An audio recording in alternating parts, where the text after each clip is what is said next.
Well, the thing is, too, is, there are so many questions, too, that really need to be answered about just what happened last Sunday, just before we went to air.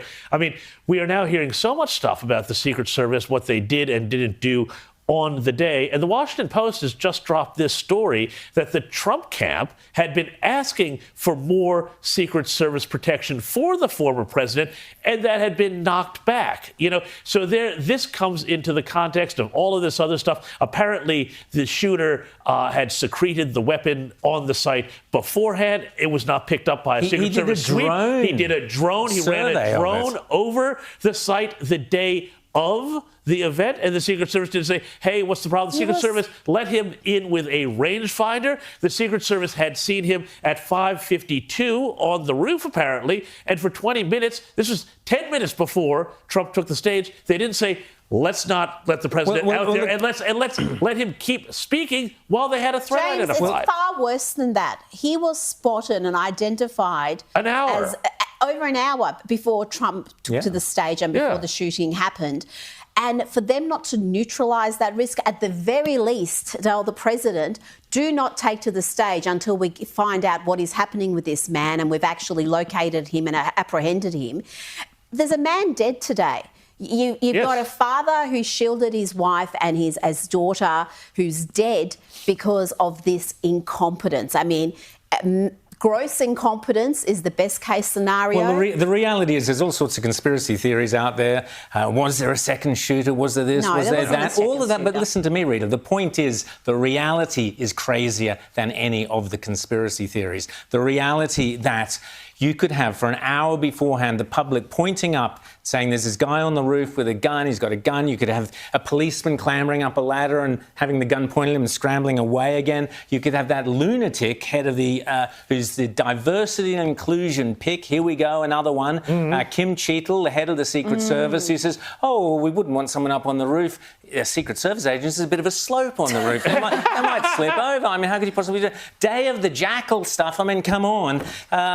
Frederick Forsyth has come out and said that this is a complete farce. He's the guy who wrote the original Day of the Jackal 50 years ago, saying what on earth is going on. So whatever the reality is, it's stranger than the conspiracy theories, because you've got this DEI pick, you've got diversity and inclusion. We saw the footage of the Secret Service officer, whoever they are, wandering around. Holster girl couldn't put her gun in a holster. They were out of breath. They were unfit. They were shorter than the person they were protecting. I mean, everything about it. Here she is, holster girl. She's there wandering around. It looks like a bad 1980s comedy movie, and that is what it is. So the reality is, when the true story of this comes out, it'll be worse than the conspiracy theories. The investigation needs to go beyond the FBI. There's very little faith in the FBI, who have been compromised politically over and over again in recent years, and trust in them is at record lows.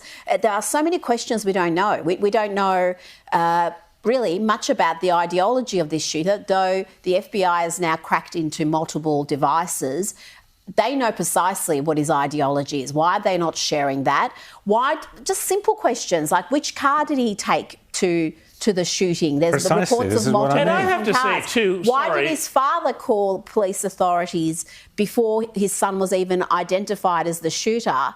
Why did he fear that his son perhaps may have been involved? There's so many questions. What is fascinating is Trump is not going down that route. He's just kind of leaving that to one side. But I would imagine behind the scenes, Trump must be absolutely furious. Someone takes your ear off, nearly takes your life, kills one of your supporters, and where are the answers? We were an eighth of an inch from history being radically different, okay? That is the fact, and we need to know why and how that was allowed to happen. And I also think, I'm sorry, a lot of the American media are also derelict in their duties here, because they are not keeping this on the front page. They are not asking, where is Kimberly Cheetle's resignation letter? I mean, I'm sorry, you have one job, and that is to protect this guy, and Joe Biden and Robert Kennedy. But, this is what you do. This is your thing. And if somebody takes a shot at them and they clip his ear and almost kill him, And this has happened on your watch because you're not able to hang on, because you're not able to manage the rosters right,